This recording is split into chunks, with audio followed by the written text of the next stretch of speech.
Hi.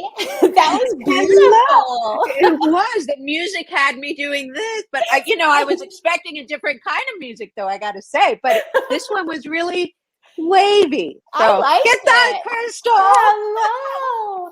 Okay, so welcome everyone to the 2021 Latinx Kidlit Book Festival. I'm Crystal Maldonado, your moderator. So I'm the author of Fat Chance Charlie Vega and the forthcoming No Filter and Other Lies. So before we get started, please be sure to read our anti-harassment policy in the chat box. And now I am thrilled to be chatting with the award-winning, incredible author, Meg Medina, for this workshop, How to Craft Our Stories from Your Own Life.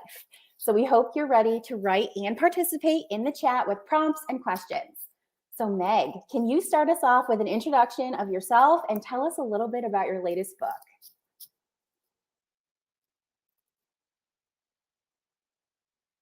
Oh, we're having some issues with sound. Okay, no problem. I can fill space, Meg. I got you. Okay, I've got some books by Meg over here. So I'm going to do a really bad intro of her. So her latest is Merci Suárez Can't Dance. So this is an incredible middle grade book that everybody needs to read. And there's a reason I have it. And I also am a huge fan of all of her picture books. So I have Evelyn Del Rey is Moving Away, which is one of my absolute favorites. And my kid and I read it before bed. And I'm the one that wants to read all the way until the end because she has the attention span of a goldfish because she's only 2.5. But that tells you how good the book is that I'm wanting more. Okay, so it looks like Meg may be leaving and then coming back. Does that sound okay? Keeping us on the edge of our seats. We'll see you in 1 minute. Okay, so now you just have to deal with me. So I guess I'll just talk a little bit about my own books because why not? Oh, here's a great question. So Laura Tripp, my 8th grade class in Maine, would like to know how much of your own life you use in your stories. That's an excellent question. So I'm a young adult writer, and so my first book, Charlie Vega, I ended up using a lot of inspiration from my experience. So this is a story about a fat Puerto Rican girl looking for love. So she is 16 years old, and I was absolutely just like her when I was 16. And I kept daydreaming and just wanting someone to hold my hand and fall in love with me. Hi, you're back. Can you hear me? I can hear you. I was just talking about Charlie, You know, me pueden hacer eso. You can't kick me to the curb this way. I hate technology. You're here, and that's all that matters. Yes, I am. So, okay, now would you like to give us a little intro and tell us about your latest book? Yes. Hi, everybody. I'm so glad that you are here with your classes and in all the different spaces that you are. I'm Meg Medina. I write books for kids of every age, from picture book all the way to teens. And most people know me for the Merci Suárez series, Merci Suárez Changes Gears, that won the Newberry. And the book that's out this year is Merci Suárez Can't Dance, right? And so, yeah, I think that's it. I've been writing for a while, and I was a writing teacher for a while. So it always feels really exciting to be able to talk a little bit about my books, but a lot about how we compose. So yes, and that's really what we're going to get to the heart to today, is how to actually make your stories. So do you want to start us off by maybe talking a little bit about what makes a story for you? yeah. So it's really kind of interesting when I think about story, because you probably get this question too, Crystal, right? When you're speaking to students, where do you get your ideas from? It's like the standard question. And the other one that always comes up is, are these real people? Mm-hmm. Like, what have you done? And I address it this way. So I think every story, even fiction, is real, because it's based on the things that you've lived and you've known, like the people who have loved you or hurt you, like those experiences, the reality of those experiences. It's that plus things that you wonder about. Things like, I wonder what would happen if this happened instead, or if I had done that, or, like those conversations you have with yourself in the shower after you've had a run-in with somebody, and you're thinking of all the things you wish you would have said in that moment, and next time well, it's the same thing, like in writing. It's like, I wonder what would happen. And then all the things that, the things you wonder about, and then the things that you fantasize about that you completely make up. And I think when we merge those three things together, I think that's really where we get story. I love that as just like the 3-prong approach to stories. And I feel like each writer has their own thing they lean on a little more, right? Like for me, it's the daydreaming, the fantasizing, the what if, and it's going to be, I feel like, different for everyone. Yeah, so, I think you're right. And depending on what you're writing, right? If you're writing memoir, if you're writing picture book, if you're writing novel, it all just calls on different parts of it. Yeah. So we're going to go to that question that we get all the time. Where do you draw inspiration for your stories? And how might you encourage other people who are trying to write? Where can they get inspired, and where can they come up with these story ideas? Yeah. So I remember when I was first starting to think about becoming a writer, one of the things that kept me from it, or made me like too afraid to try it, is that I had this idea that I wasn't enough to produce work, Mhm. right? That I hadn't gone to a fancy college, that I wasn't the most brilliant person in any class or anything like that, that I hadn't traveled the world and done exciting things and thrown myself from airplanes y todas esas cosas, right? I thought I was just like, I'm so ordinary. Like, what do I have to say, right? Yeah. And so I have found over the course of my life that it's actually the opposite, right? That to write, you don't really have to go out so much as you have to go in. And you have to go in really, really, really deep and far. And so the closest way that I have done that is that I get really in close personal contact with memories, right? Yeah. So when I say memories, it's not just random things. You know, like we think that memory is random. Like right now, if I said to you, can you remember your grandmother's hands? Can you remember the sofa that was in your living room when you were 6? Mm-hmm. Can you remember the first kid who said something really mean to you? Like you can. Oh, I can. Right? I'm Right. mad at that kid all over again. My God. Me too. Send me their name. I'll get on them You got too. it after We'll this. write up on them together. You remember Crystal? Right. Okay. Oh, yeah. So there it is. Like that notion of like, so it sticks in your memory. And why? Right? It's not really random. We remember things for sensible reasons that we maybe don't understand. And the incredible part, like just from brain science of how memories are created, is that a single memory, an event, right, is stored in your brain in different parts, including the parts that are sensory parts. Like you will remember the smell of something, or the sight of something, or the feel of something, along with the words that went there. And like, so all different little parts of your brain are activated to create this memory. And so, like, I'll give you the perfect example. And those of you who are out there and you have a notebook, like this is the time to like get your pen and your notebook ready. Get ready. Okay? All right. You ready? So I'm going to just say this one word: hot dogs. Right? So most of us can think of that smell, right? The smell of hot dogs. And if you would right now, like just with your classmates or and teachers, you could drop this, I think, in the chat, right, Crystal? Mm-hmm. Yes, Okay. they can. So I'm going to give you like a minute to brainstorm like all the words and the memories that you have that attach to the word hot dog. And it could be the hot dog, it could be people who you ate hot dogs with, it could be where you were. Just go. And I'm going to give you like 30 seconds. This is where we need that little woo-woo music. The music. Right. Well, I'm going to tell you, I'm thinking hot dogs now too.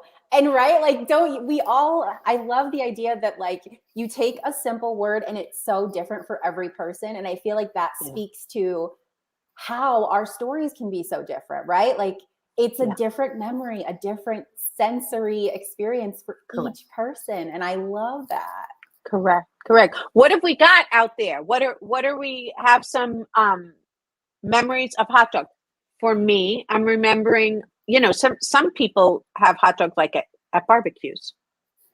When I was a kid, that's not how I had hot dogs. I had hot dogs because they're cheap, right? Relatively speaking. And my mother used to boil them in a cheap pan on the stove.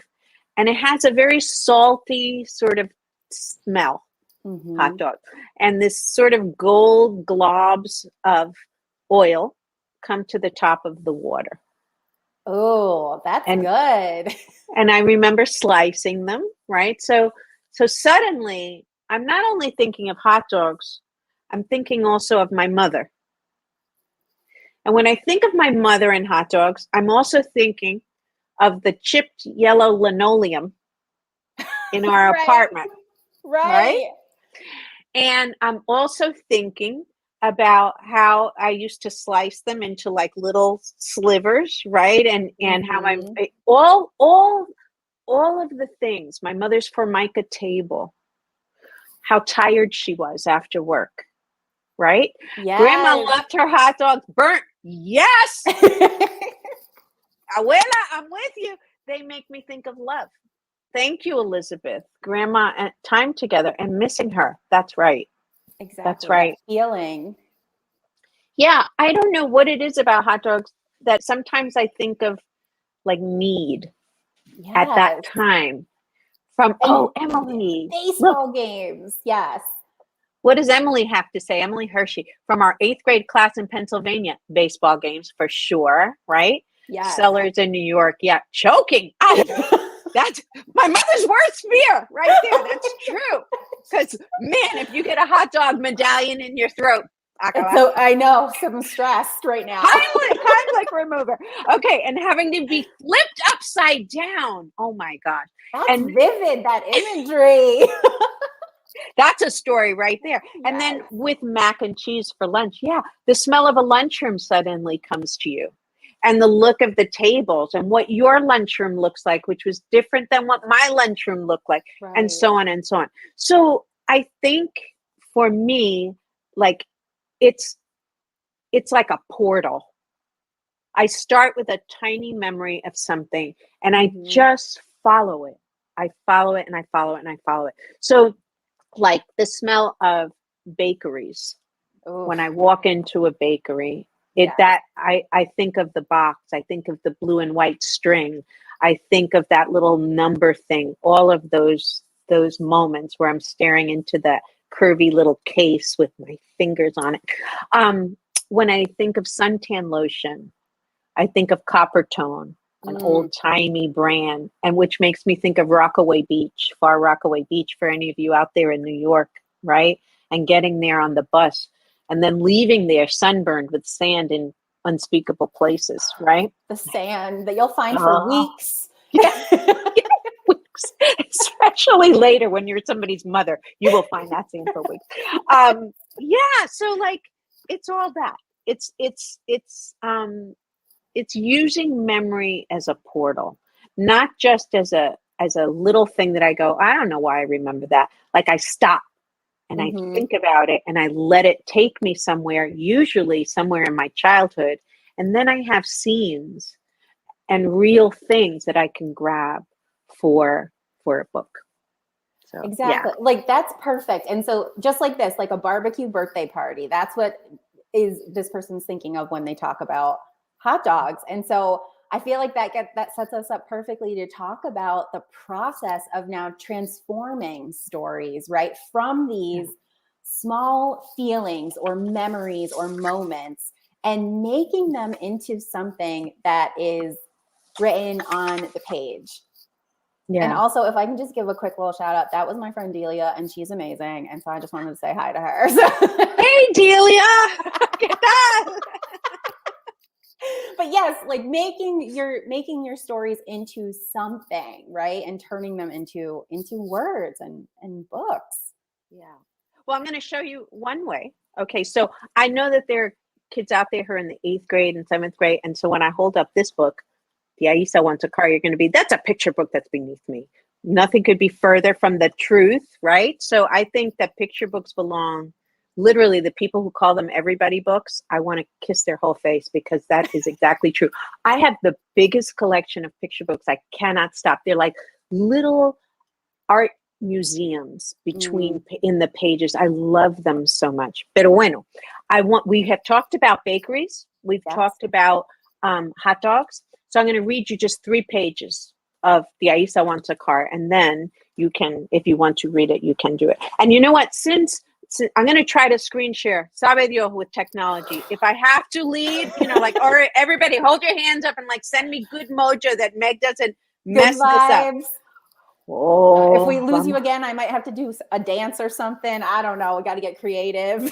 Oh my gosh. Hold on. I also, before I screen share, I want to get rid of all my mail and everything. Okay, here we go. So you don't have to like see who I'm chatting with also. Okay, so here we go. Here goes Meg. Okay, I am going to share my screen. I am going to screen share. Yes, I'm going to screen share. All right, I am going to go to books. I'm going to go allow.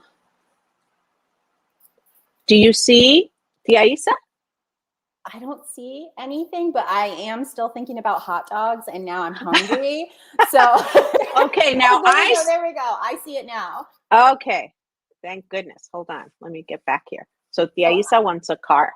I'm All right, seeing all of your beautiful books that you have all in of here. mine still. Okay, hold on. You should see.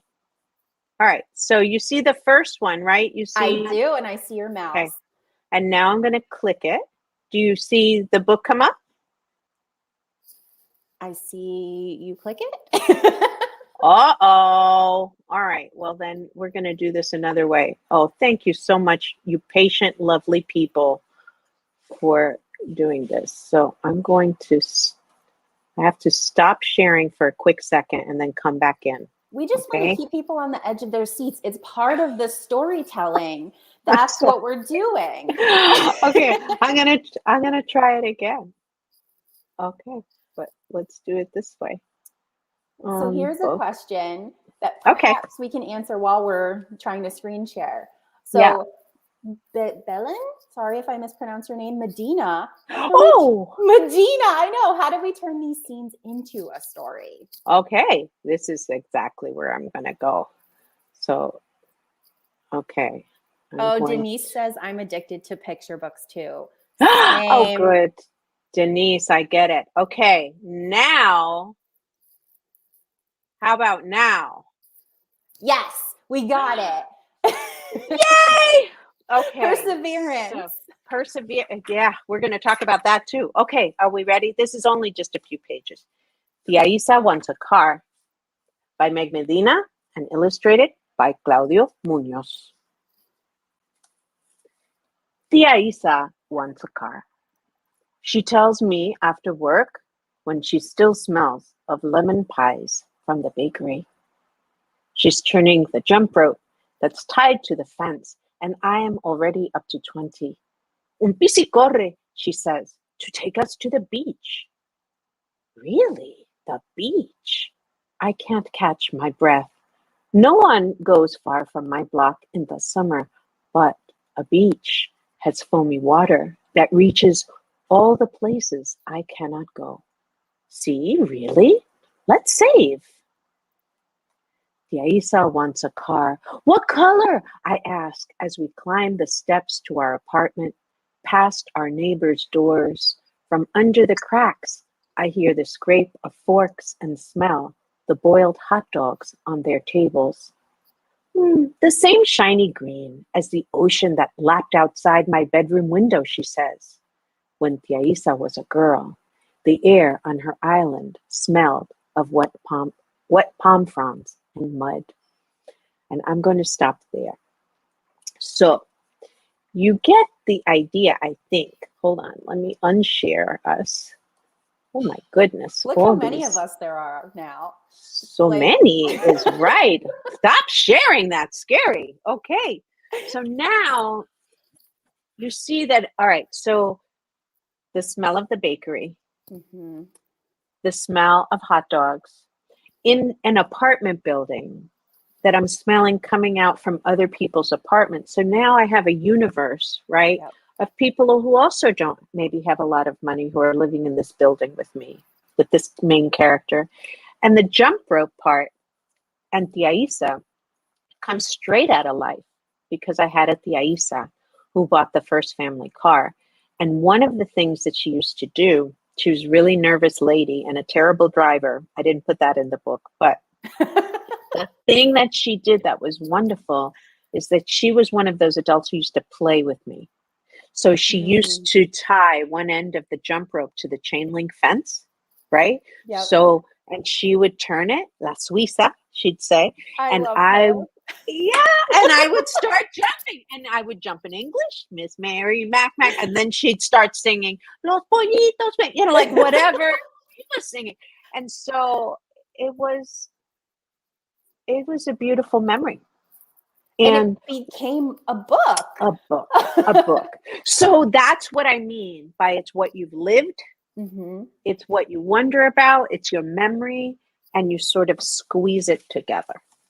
That's how it works. And so that's how I think is one way for you out there who are writing to be thinking about, if you're going to write a scene that has to do with moms or dads or friends or a schoolyard or, romance or anything, what's in your life? What have you seen? Right? What have you felt? What have you smelled? Like, what have been the senses? What can you call up that then you can Frankenstein into what you need for your book? Frankensteining things. I love that as a concept. You're just like, I need a little bit of this. I need a little bit from over here. Yeah. I bet you do the same thing. I think you do the same thing. And then, when you get good at it, you do really hard things, right? Mm-hmm. Then you can start to do things like, okay, the memory of the first time my parents had a really big fight in front of me. The first time I got dumped. Yeah. Stuff like that. And you develop courage over time to then apply it to the really, really hard things. Sometimes the things you don't want to talk about with anybody. Right. Right. But you can somehow make sense of them and shape them and make them manageable in a book that you're writing. It's a powerful exercise to help you make sense of things. Yeah, it becomes almost like your own little therapy, I think, as you're writing, right? Yeah. Well, that's the world of books, don't you? Do you find that? Could not It agree is therapeutic. More.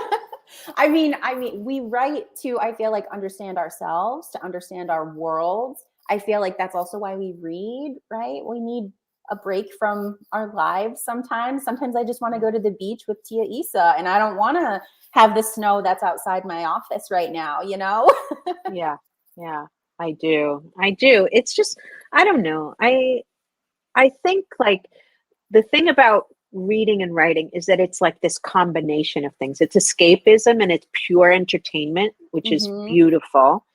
And it's pure entertainment and beautiful and escapism if somebody isn't out there killing it and making it drudgery, right? Like, if we're allowed to pick the books we want to read, if we're, you know what I'm saying? Then it's a beautiful thing.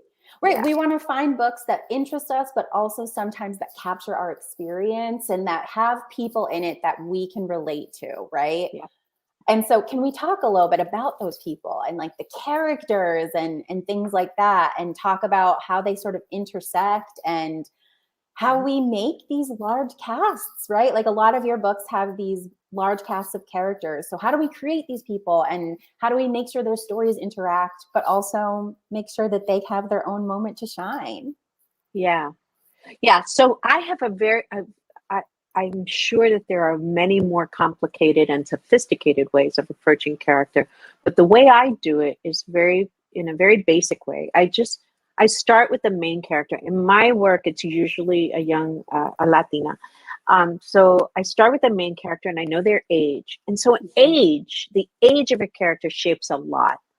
Think of yourselves, everybody out there. Who you were at 6 is very different than who you are at 12, which is very different than who you're going to be at 19 and at 40 and at 80, right? You're going to have just the same person, but different experiences and different perspectives. So I always start with the character and the age. And then usually, like, the problem that at first the character wants to tell me about. So it's never really the problem. No, there's something else underneath. Right. They're lying. They're lying to you at first. Just know that going in, they're lying. So they just, like, in the case of Yaqui Delgado, for instance, it's a girl in the crosshairs of a bully. But that is not the only problem that she has. In that novel, she has a problem of just questions about her father. Questions about being loved by her parents and so on. So anyway, I just start with, like, the main problem that she's willing to tell me in the moment. And then it's like going to a party. It's like, okay, so who's in her world? Usually there's home, and then there's school. But if I were writing fantasy, it might be my home planet, the other planet, if it's the ocean, okay, what's happening in the great, in the dark abyss, what's happening at the surface. Like, just decide what the settings are, and then who's in those settings, right? And then Yeah. it's just like going to a party. It's like, who's interesting in here, right? Who's Mhm. interesting? Who do I want to sit and find out Right. Who more do we like? about? Who do we hate? Yeah, That's good right. too. Yeah, I have no social skills, believe it or not, in like in party situations. I feel very I don't shy. believe you, but okay. I don't like it. I like and I really like people, but there's Mhm. something about a party, the performance part of it, that is a little weird for me. So anyway, I sit around as a writer and I go, okay, so who's interesting in this cast? Like, and how are they connected? Like, oh, well, she's got to have a principal at her school. There's going to be a custodian. There's going to be a school secretary. There's going to be PTA parent. You know, like who's there? Frenemies, good friends, all that. Who's at home? And then I start circling who's promising in Mhm. terms of who's got a connection that is really interesting or that offers me possibilities. And this makes me think actually of your book, because in Fat Oh. Chance Charlie Vega, right? This lovely thing. And if you haven't, if the teen readers out there, oh, it's going to get, There we there we go. go. Okay, the sun's coming in.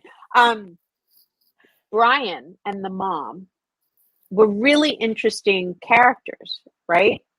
And I'd love for you to talk about them, because when I'm thinking of how I would approach it, I was looking at them and it's like, they're so complicated, Mhm. right? They're so complicated, and how they intersect with her, and how they interact. And that, I think, the way that they intersect with her, like their positives and then their terrible negatives, right? Or so rich.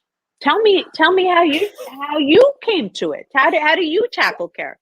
So a lot of what you talked about are things that are important for me and my writing too. Is you're starting with name, age. Sometimes I think about astrological sign. I know that seems silly, but thinking about What when sign are you? I'm a Gemini and I am, wait, are you, stop it. That's why we get along so well. Oh my God, bestie. Okay. All right. Well, Keep but going. so I know it's silly, right? But it's fun and it can get you in the head of who your character is. And it almost like cherry picks little characteristics for you to add to your character as you're building them out. And I think that's just like a fun way. So, like, if I'm writing so Charlie was a Taurus, very like in her emotions and whatever, but she easily could have been a Cancer. Big feelings is like where we're talking about with Charlie.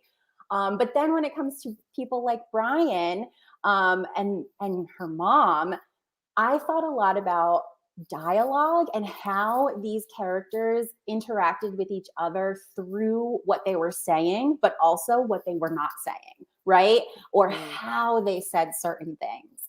So I think dialogue can really bring your character to life in like the smallest ways, right? So saying the same words, but having an exclamation point at the end versus a period can change the whole thing, right? Yes. Like you Yes. you look great. Oh, that doesn't sound like a compliment. Or you look great. It's totally different, right? And now we're thinking about, oh, how is this interaction? And how come like her mom is maybe giving her a little insult that's supposed to be a compliment, but it's not really a compliment, you know? So I like to think about those things. And so when you're writing and you're giving thought to your character, I think thinking about catchphrases, right? Or words that your character uses, or what's their dialect? Do they use filler words? Do they talk in Spanglish? Do they dip in and out, right? Of English and Spanish? Does that change based on who they're talking to? Right. And I feel like your books do such a beautiful job of that, right? Like your characters talk how they talk to their family and it's warm and filled with love. But then when they're out there at school, right? Like how you talk to your teacher is not the same way that you talk to your best friend. And that's for the best. Yeah. Yeah. Mercy keeps calling Miss McDaniels Miss. Like she just says, hello, Miss. And there's a formality to that. Exactly. Miss. Yes, Miss. No, Miss. Yeah. What can we do? Should we have anybody out there? Should we is there a little exercise we can try with dialogue, or what do you think? Yeah, I think we can. Like, so what do we want to try and do? How can we inspire some writers out there to talk about dialogue? Okay, I have an idea. How about Ooh. if we have folks pick a word, right? Any word, Any and word. see all the different meanings you can come up with, the different punctuation for the word, Ooh, I right? like that. Okay, Yes. let's give them a few seconds to come up with a word. It could be any word, and see if how many different meanings you can come up with based on all the different punctuations. Right. How am I going to Pretend there's music. There's music here. Are we going to be offended? Are we going to be excited? Are we going to be, is it going to really touch us? Like, are we going to be, verklempt over this? Punctuation, I feel like, can go really far. Yeah. And then there's also words that like mean the same thing, right? So sometimes a character saying cool is different than a character saying wicked, which is very New England. So I'm from Massachusetts, so you hear wicked a lot. I can't believe they still use wicked. They used wicked when I went to high school in Massachusetts, in my God, in Seekonk, Massachusetts, and people used wicked all the time. And I thought do. it would have fallen off, but it's going to be forever. We've got our first one from Alejandra. So we've Okay. got okay, and okay. I hope right? Alejandra, I love that. Yes. That's exactly right. That's exactly right. In my book, I know I used people's names. Like when Merci has had it with her brother Rolly, she'll just say to him, Rolly. Period. Just like that's it. Which is I'm so upset because that's not even my name, and I'm thinking I'm in trouble. Yeah.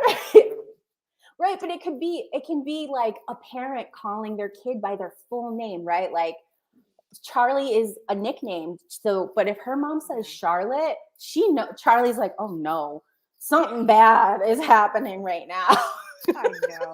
I know that feeling because my real name is Margaret Rose, and Margaret Rosa as my mother.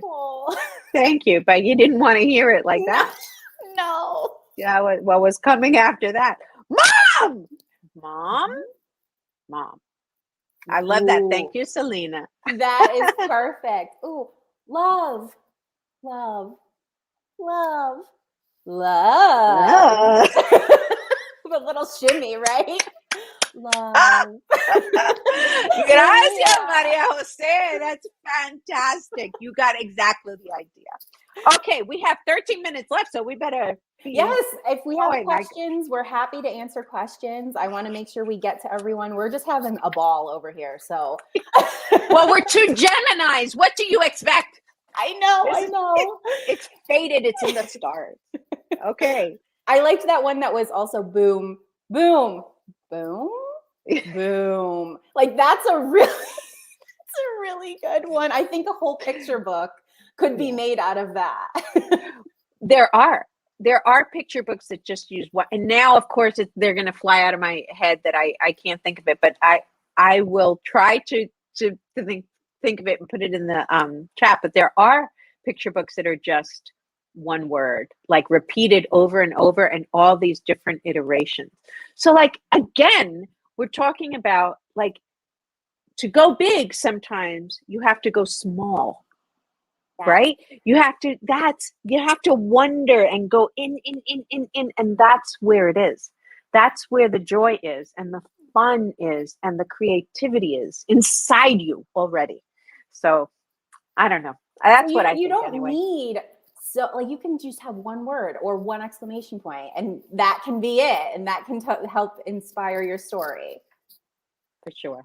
So let's do some student questions. Okay, we've got some good ones. So I think we have a video for this one from Dali A in 9th grade in California. Okay. What do you do when you get tired of writing? Oh, that's a good one. Yeah, and that happens. In fact, this week I have a 1-minute writing tip thing on Instagram. And it's on revision fatigue. What happens when you get tired of writing, or when you've tried to write something so many times and you're making it worse every time, right? Writers do that all the time. So if this is happening to you students, fear not. It's happening to your favorite writers on a daily, right? Exactly. You are making it worse because you're overthinking it or because you're too tired. So you know what? There is no shame in getting up, in my mind, getting up and doing something else, working on another project or doing something to sort of clear the channels. I also ask sometimes for advice from other people, but when I'm just truly tired, I just try to do something else. I get up, I take a walk physically. I try to move my body in some way. I try to do another art form. Painting sometimes, or clay, or drawing, or collage, or some other way of thinking for a little while. And I like to be outside. I like to garden. I can't do it in the winter, but I love to dig in the dirt and see worms and grubs and other gross things. I just love it. And so there's something artful about that. And I agree. So how about you? What do you do when you're tired? You didn't mention my favorite one. I agree. Get up from your computer, take a walk, but you got to do a little dance party. I think from here, right? Just a little shimmy, put on some Beyonce, have a good time, get those like wiggles out. And then I think sometimes you could come back feeling refreshed and inspired. Nothing like a personal salsa party to help you to jog something loose. Exactly. Sometimes in your hips. You never know. And then, you know what? Now you just got another story about your hips. So there you go. So we had this great question too from Emily Hershey, an 8th grade student. What do you do when you lose inspiration for your stories? Oh my gosh, that is such a good question. It happens. We've all been there, right? Yeah. Sometimes you think you have a great story and you start writing and it's actually not so great. We all have those. I have stories like that in my file.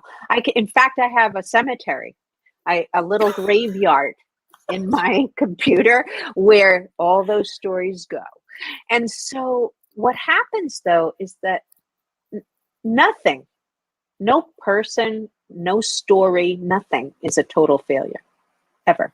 I totally agree. And so I go back and I harvest, I grave dig, so to speak. I harvest for the pieces of things that did work. For example, in Yaqui Delgado, the name Pity came from a story that I had worked on. Pity Sanchez was in another story that will never see the light of day. It was a terrible story, according to my agent, who said no one may ever see this story. Oh no. And so, and so it's sitting in the graveyard, except I rescued the name because I like that name. And that's what happens. I think the problem with losing inspiration for a story is that it rattles your self-confidence. It does. And you feel like you can't do it again, or that you were a fraud, or that your first experience was just a freak mistake of luck, right? And it's not true. That's just the creative process. It's not a straight line. It's up, it's down, it's like that. How about you? What happens when you lose inspiration? I like to read, right? So maybe reading out of the genre I'm working on, I feel like sometimes helps me and helps kind of reinvigorate this love that I have for words and for stories. And then it takes the pressure off me because I'm not the one making it, right? So I'm reading. Talk to them. Yeah, it's their problem now. And so, but you get to go into a different world. You meet new characters. And sometimes things you don't think will inspire you from another book, all of a sudden you're like, oh, I know what I was doing wrong in that first book, or I want to throw that whole idea away and start something brand new. And I think that, or consuming really any kind of art, like it doesn't have to be another book. It could be a movie, a TV show, some music. You want to do your little dance party again, like art, whatever, go to a museum. I think any art that you appreciate helps your art. And that's a big thing that I lean on. You know, I remember Maya Angelou once said that when she got stuck, which is almost impossible to believe. But when Right. she got stuck or had a crisis of faith in her work and in her voice, she would go back and read something of her earlier work that had been successful to remind herself that she could do it. Like Oh, I there like is something to rereading your own published work like years later and saying, I'm the person who made that. That resided inside, and I And can do that again. that's a good feeling when you reread something you wrote and you're like, I wrote that? That's good. It's the best Right. feeling. Don't go around saying that in the universe. No. But you could do that yourself privately in the same place you're doing your private salsa parties. You got to do that little private party also. Like, pretty good. Yeah, not bad.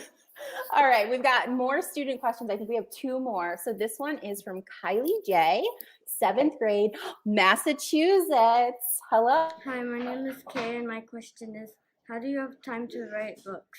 I was beginning to write some, but I never finished them. Yeah. Oh, Kylie, time management is just brutal. Yeah. Make a schedule. Like make a promise. It doesn't have to be a schedule like every day at 7:45 or 2:45 I will be doing this. It can be if that's your juice, like if that works for you. But just you have to sort of make it a habit that you will always come to the page, even if it's for 15 or 20 minutes a day.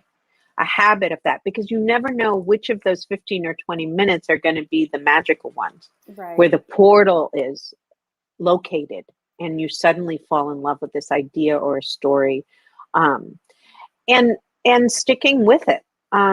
Perseverance is really hard in all things, right? It really is. It really is sticking with it and coming to something when you're not feeling your best or trying to push through the hard parts and say to yourself, I know this isn't right just yet, and I'm going to come back to it and fix it. Like, it's hard to do those things.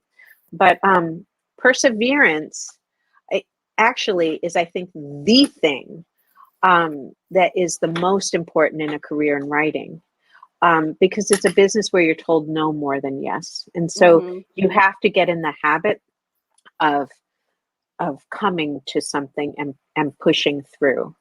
I don't feel like we have to be terribly mean to yourself if you've missed a day or 2 days, or if you took a week off. Like, I don't think like that's a catastrophe. I don't feel like everybody has to write every single day, but there has to be some habit in you that you schedule in. Like, I'm going to do this. I'm going to try every night, or I'm going to try on the weekends, or I'm going to try, after school on Thursdays is my writing time, and just like make that sacred. How about you, Crystal? How do you do it? I love that as a concept. Never do it. And so how do you do it then? So it's so funny. So I will go months without writing a thing.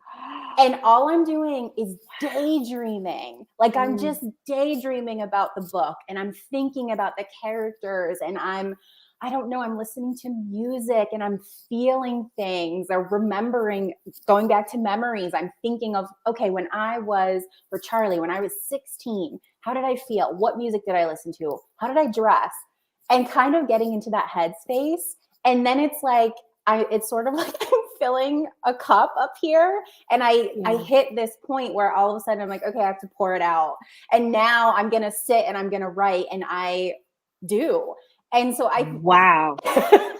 That's amazing. But that's exactly the thing. Like, there's all roads lead to Rome, right? There's so many different processes, right? There's so many ways to be a writer. That's cool. And so how long does it take you to write the novel once you're emptying the cup? Because it could be a year, right? That you're thinking. Yes. And then you sit down and, like, is there a rough amount of time that it takes you? Okay, so I mean, full disclosure, I've only written 2 books, right? So I really only know based on my second book. I wrote that manuscript in 1 week. The first draft. Did you? My heart just squeezed into a. I may be having a heart incident right here. I know. It doesn't make sense. I don't think we can be friends anymore. That's Meg, it. Meg, please. All right. Leave me. All right. But oh my gosh, a week. Okay, but I had a little bit of it done, and yes. So I know it doesn't. It was a weird set of circumstances. I had to write it. I was on deadline. Okay, that helps. Yeah. Right, that helps. And Selena wrote 1 week, and I'm like, I'm right there with you, sister. That's just what I got furloughed from work, so I had nothing else going on. Like it was. Okay. All right. So by contrast, all others out there, God. it takes me a year and a half or two to write a manuscript because I'm also thinking, but as I'm thinking, I'm pouring and thinking and pouring, like mine is sort of happening at the same time, but it takes me, I'm slow. I feel like it takes me a long time. Even picture books, right? And I shouldn't say even because picture books are really hard to write actually, but a picture book is about 32 pages. Those could take me 6 months. It could take me a couple of years to think about it and 6 months. So. Oh boy. No, but I find that amazing because you have to maintain an intensity of that reality in such an intense way in that week that I'm like, I'm going to have to try that sometime. I'm going to have to try that. And then I'm going to call you. Fun in a crazy way. Yeah, I think I could be hospitalized as a result of that process, but I'm going to try it. Charlie took me 2 years. Like, so there's your it's not all like that. Okay. Look at this, Maria Jose. Wait, come back. Going to dig into my jar of dulce de leche now to drown out my sorrows. Así mismo, Maria. I'm in the same boat. I'm going to do arroz con leche. 2 years. This was the one that was, okay. Oh, all right, can we do a quick lightning round of questions? Because we have a couple more. Yes. Okay. All right. So from Angel SB, 8th grade, Maryland. If you had to do something differently as an early author to become a better writer today, what would you do?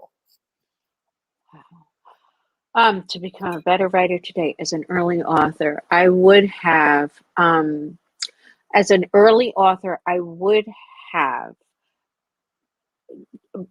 sort of joined the literary community earlier, meaning like I didn't start writing till I was 40, right? I had written other things, but I really didn't in earnest start writing until I was 40.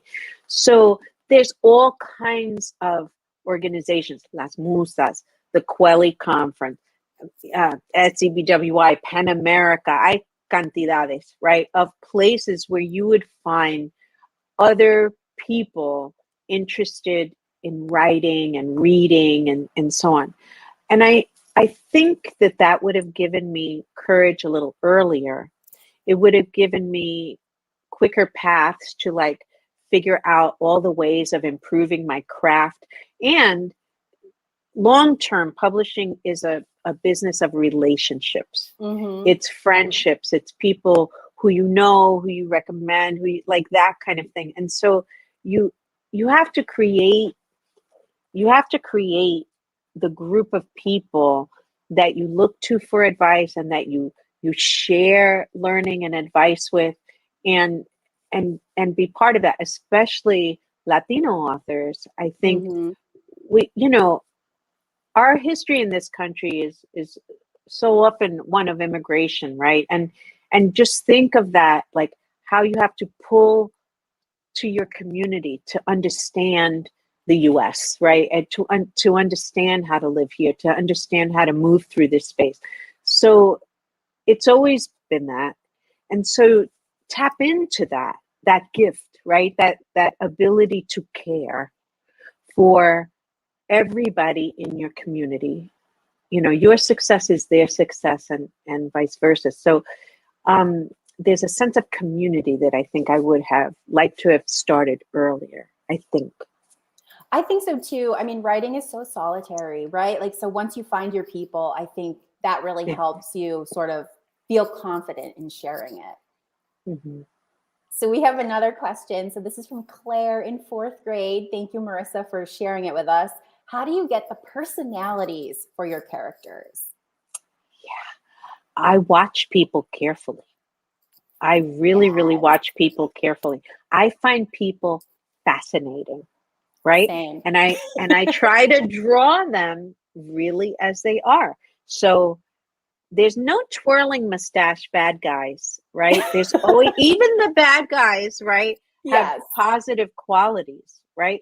Even the good characters have, days where they're not so wonderful. And so I try to put all that in there as realistically as I can. And I think that's what happens. Like when you draw people really realistically, when your reader is reading them, they're like, I know that person. That's just like my mother, or uh-oh, that's me, or whatever. But Yes. I think, right? I think Yes. you want, just telling the truth is always the way. I'm trying to get out of the sunshine here. How about that? The Okay. sun is coming to you because it's like, Yeah. ooh, these words, they're so good. How do you get the personalities? Oh man, I think I do think a lot about who do I know and what do I find fascinating about them? What do I admire? What are things in people that maybe drive me a little crazy, right? Or what are things in myself that drive me crazy? And how can I use that to drive readers crazy? And so I think there's nothing wrong with that, I sense a pattern here. Yes. Oh. Right. I think you're right. That is interesting though, right? When we go into ourselves to look at the parts of ourselves that we like and dislike, and then give them a character. Like let that characteristic inhabit a character. I find that sort of interesting because again, it's a way to learn about other people. It's a way to learn about yourself as you're writing. Oh, I could talk to you all day, but we have to wrap because there's another video. I know we're at time. What? We're over. So thank you so much, Meg, for this wonderful conversation. And thank you all for attending Telling Your Story at the Latinx Kidlit Book Festival. I hope that you'll pick up Meg's recent book, Merci Suárez Can't Dance. And please stay tuned for a video from our sponsor, Scholastic. Thank you. Bye, everybody. Cariños. Hola, my name is Sonia Manzano. You might know me as Maria from Sesame Street, where I was an actor and writer for 44 years. Well, I've put Sesame Street aside and decided to write young adult novels. And I want to tell you about my upcoming novel called Coming Up Cuban.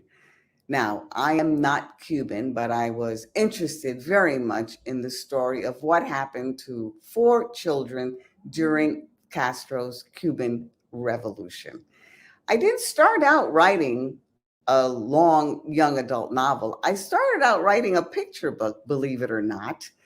I had heard of a man who lived with his family in Cuba as a little boy, and they had a chicken farm. Well, when the revolution took hold, the boy had to leave with his family, and he had to leave his dog behind. Well, lo and behold, the dog showed up in Cuba on a boat months later.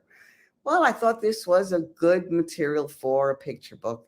But when I started to do research to round out the story of what was going on in Cuba in 1959, I was struck by the fact that there was an initiative called Operation Peter Pan, or Pedro Pan, which was sending unaccompanied minors to the United States to escape the trials and tribulations that were going on in the island.